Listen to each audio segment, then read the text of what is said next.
নমস্কার বন্ধুরা, আজ চলে এসেছি শুক্রবারে দুপুরের লাঞ্চ মেনু নিয়ে।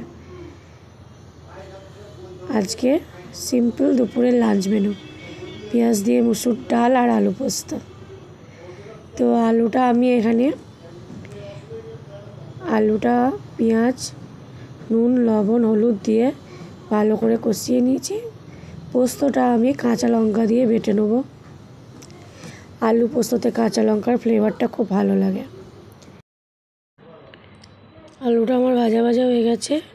এখানে আমি কাঁচা লঙ্কা দিয়ে পোস্তটা বেটে নিয়েছিলাম।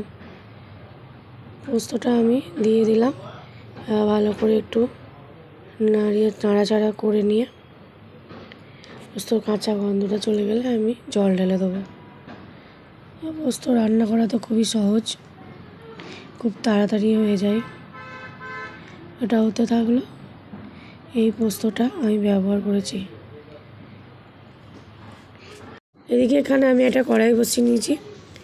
এখানে হবে মুসুর ডালটা আমি আগেই কুকারে লবণ হলুদ দিয়ে সিদ্ধ করে নিয়েছি, একটা সিটি মেরে। কড়াইয়ের মধ্যে আমি তেল দিয়ে দেবো। কড়াইটা গরম হয়ে গেলে আমি তেল দিয়ে দিলাম, সর্ষের তেল। এবার এখানে আমি পেঁয়াজ আর কাঁচা লঙ্কাগুলো দিয়ে দেবো।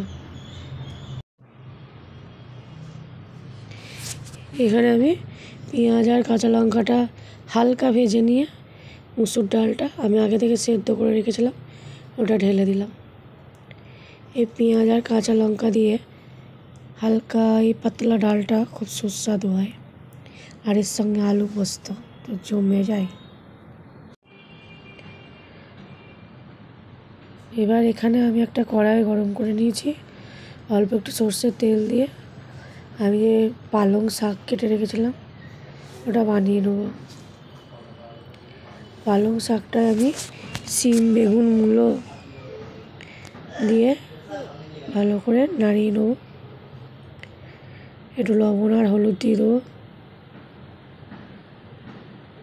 সব কিছু দিয়ে নেড়ে চেড়ে একটু ভালো করে নাড়িয়ে নেবো, যাতে শাকের একটা কাঁচা গন্ধ থাকে, কারণ শাক থেকে তো জল বেরোবে।